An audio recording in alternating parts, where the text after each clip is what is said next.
હવે જે નિયમ કર્યો છે ને વ્યસન નહીં એટલે નહીં, કોઈ પણ પ્રકારનું વ્યસન આપણે ત્યાં ન થવું પડે. કોઈ વ્યસન કરતો હોય ને એનો ભરોસો નહીં કરવાનો.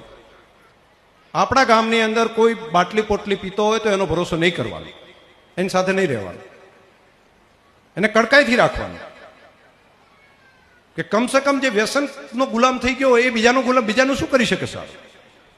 આપણી પેઢી એ રીતની ન થવી પડે વ્યસન માટે. જે ડ્રગિસ્ટ હોય એનો જીવનની અંદર સગો ભાઈ હોય તો ભરોસો નહીં કરવાનો. ડ્રગ્સ અને જે વ્યસન કરતા હોય ખરાબ એવા કોઈ આપણા પરિવારનો હોય તો એવો મિત્ર બનતો હોય તો એની સાથે નહીં બેસવાનો. આપણે પ્રગતિ કરવી હોય તો આપણે મિત્ર એવો જ રાખવાનો કે વ્યસન વગરનો હોય. અને સાદગીમાં બધું છે ભાઈ. એના માટે આવા કપડાં પહેરો, આવું પેલું બ્રાન્ડેડ રાખો, આવું એનામાંથી ના હોય. તમારું વ્યક્તિત્વ એની રીતે ડેવલપ એવું કરો કે કપડાથી તમારી ઓળખ ન થાય, મોટી મોટી ઘડિયાળથી ઓળખ ન થાય, સહજતાથી થાય. મને પણ ઘણા કહે છે, શંકરભાઈ આ 500 રૂપિયાનો ખાલી જબ્બો કેમ પહેરો તમે? મેં કીધું 500 નો જબ્બા મને તો કઈ તકલીફ નથી પડતી. આ ઘડિયાળ છે તો 700-800 ની ઘડિયાળ કેમ રાખો છો આવા પટ્ટાની?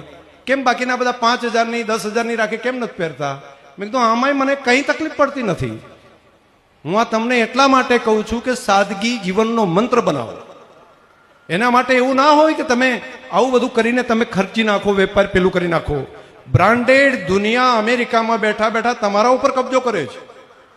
અહીંનું શર્ટ 1000 રૂપિયાનું ભારતમાંથી તૈયાર થયેલું આપણા ખેડૂતનું અમેરિકા જાય, અમેરિકા આંટો મારી એક કંપનીનો સિક્કો મારીને આવે એટલે એમ કે 25,000નું આ બ્રાન્ડેડ છે. અને 25,000 રૂપિયા 1000ની જગ્યાએ 24,000 કોને આપવાના? અમેરિકાના લોકોને.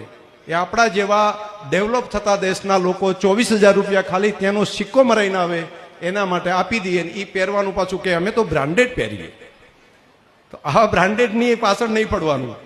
સાદગી જીવનનો મંત્ર બનાવો. લિવિંગ સિમ્પલ, થિંકિંગ હાઈ રાખો, વિચારો ખૂબ ઊંચા રાખો અને જીવન બિલકુલ સરળ રાખો. કોઈ પ્રગતિ કરવામાં તમને નહીં અટકાવી શકે. ફરી આપ સૌને હૃદયથી ખૂબ ખૂબ શુભકામનાઓ. વંદન.